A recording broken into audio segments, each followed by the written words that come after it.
یہ ہے اصل مسئلہ. اللہ ہمارے ساتھ ہو جائے تب مسئلہ حل ہوگا.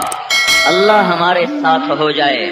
جو اس نے بدر میں کہا تھا تو بدر کا پہلا واقعہ بتاتا ہے کہ مسئلہ ایٹم راکٹ اور ٹیکنالوجی کا نہیں ہے، مسئلہ کہیں اور سے ہے. ہمارا اور کا نظام ہے، باطل کا اور نظام ہے.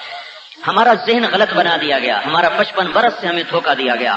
کاغذ کے پھولوں کو گلاب بتایا گیا، ہمیں پلاسٹک کے پھولوں کو، پلاسٹک کے درختوں کو باغ بتایا گیا. ہمارا علم غلط ہو گیا. تصویروں کو حقیقت سمجھایا گیا، کاغذ کی مورتوں کو ہمیں صورت بتایا گیا، اور کاغذ کے پھولوں کو ہمیں چمن بتایا گیا، پلاسٹک کے درختوں کو ہمیں باغ بتایا گیا، پیسے کی کھنک کو ہمیں نغمہ بتایا گیا، کرسی کے اندر ہمیں بلندیاں دکھائی گئیں، مال کے اندر ہمیں اطمینان دکھایا گیا، راگ و رنگ اور موسیقی کو اس رنگ میں پیش کیا گیا کہ اسے روح کی غذا بنا دیا گیا. جس قوم کے ایسے بے وقوف دانشور ہوں کہ وہ موسیقی جیسی معصیت کو اور اللہ کی کھلم کھلا نافرمانی کو اس چیز کی غذا قرار دیں جو اللہ نے آسمانوں سے اتاری ہے. روح یسألونک عن الروح قل الروح من امر ربی. امر ربی کو شیطان کے نغموں کے لیے کوچ کے لیے غذا بنایا گیا. اتنا ہمارے ساتھ جھوٹ بولا گیا، اتنا ہمارے ساتھ دھوکہ ہوا کہ میرے بھائیوں ہم غلط راہوں کو حقیقت اصل سمجھ بیٹھے. پرپیش راہیں ہمیں شاہ راہ دکھائی گئیں، گھاٹیاں ہمیں وادیاں دکھائی گئیں، کڑوے پانی ہمیں میٹھے بتائے گئے، کانٹوں کو ہمیں پھول بتایا گیا. اور میرے بھائیوں معصیت میں ہمیں چین سمجھایا گیا اور دکھایا گیا. اور بڑے بڑے ہوٹلوں میں بیٹھنا، گاڑیوں میں گھومنا، موبائل ہاتھ میں پکڑ کے چلنا، اور ایک بے مقصد اور ایک چمکیلی زندگی کو عزت کا معیار بنا کے چلنا، یہ ہمیں سمجھا دیا گیا. اگر ابھی اعلان ہو جائے کہ کسی ڈاکٹر کو نوکری نہیں ملے گی، ایو میڈیکل کالج کل خالی ہوگا. ابھی اعلان ہو جائے کسی فوجی کو تنخواہ نہیں ملے گی، سورے ابتاباد کی فوج گھر پہنچی ہوئی ہوگی. ہم اپنی ضرورتوں کے غلام بنا دیے گئے، خواہشات کے غلام بنا دیے گئے، لذتوں کے غلام بنا دیے گئے، چوپڑی روٹی کے غلام بنا دیے گئے. اور اب ہمارے نبی نے فرمایا بئس العبد عبد طمع یقودہ، بدترین غلام وہ ہے جو اپنی خواہش کا غلام ہو. بے شک کافر کی غلامی بھی بڑی ذلت ہے، اور یہود اور عیسائی اور ہندو کی غلامی بھی بڑی بری چیز ہے. اور میرے بھائیوں میرے رب کی قسم، نفس کے غلام سے بڑی غلامی کوئی نہیں. اور آج ساری امت اپنے نفس کی غلام ہو کر اللہ تعالیٰ کی ناراضگی کا شکار ہو چکی ہے. ہمارا علم غلط ہوا، ہماری راہیں غلط کر دی گئیں، ہمیں دنیا کو مقصد بنا کے دکھایا گیا. اللہ نے کہا نہیں مقصد نہیں ہے، گزرگاہ ہے. یہ گزرگاہ ہے. کن فی الدنیا کأنک غریب او عابر السبیل. گزر جاؤ.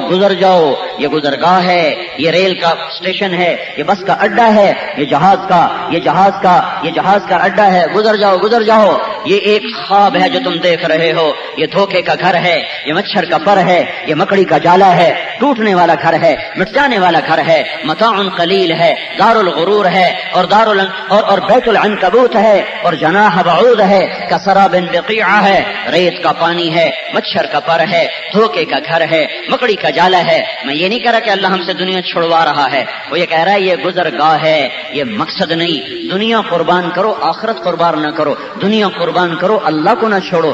دنیا قربان کرو، جنت کو نہ چھوڑو.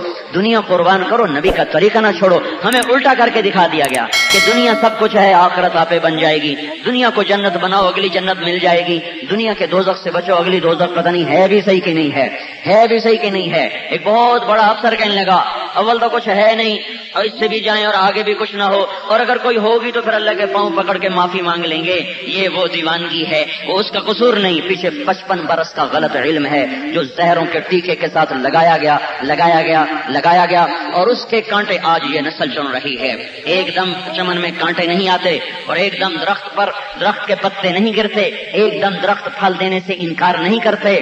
اللہ تعالیٰ کا ایک نظام ہے، جب اس کے خلاف چلتے ہیں انسان تو پھر آہستہ چمن اجڑتا ہے، ڈالیاں خالی ہو جاتی ہیں اور پتے گر جاتے ہیں اور روشیں ویران ہو جاتی ہیں، پھول پھل چلے جاتے ہیں، اور سوائے کھڑے ہوئے خزاں کے تھپیڑے جس کھانے والے درختوں کی طرح سورا چمن اجڑ جاتا ہے، بے آباد اور برباد ہو جاتا ہے. میرے بھائیو اللہ سب کچھ ہے.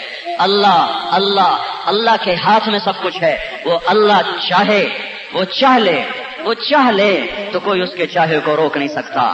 یہ سوچو کہ وہ کیسے چاہے. ایٹمی طاقت بن کے دیکھ لیا، بڑے بڑے کارخانے بنا کے بھی دیکھ لیا، بڑے بڑے زرعی فارم بنا کے بھی دیکھ لیا، مسئلہ تو حل نہیں ہوا۔ مسئلہ تو حل نہیں ہوا کہ مسئلہ اس وقت تک حل نہیں ہو سکتا جب تک اللہ نہ چاہے، اللہ کی چاہت متوجہ ہو۔ اس کے لیے ہمیں میرے بھائیوں اپنے آپ سے لڑنا پڑتا ہے، اس کے لیے کوئی تیار کوئی نہیں۔ مجھے اپنے آپ سے، مجھے اپنے خلاف جلد تو کیا ہوگا جب تک اللہ نہ چاہے گا؟ اور اللہ کی چاہت وہ میرے بھائیوں ان اعمال کے ساتھ نہیں ہے۔ اللہ کو ساتھ لینے کے لیے ہمیں توبہ کرنی پڑے گی۔ اگر ہم توبہ نہیں کرتے اللہ کا نظام نہیں بدلے گا۔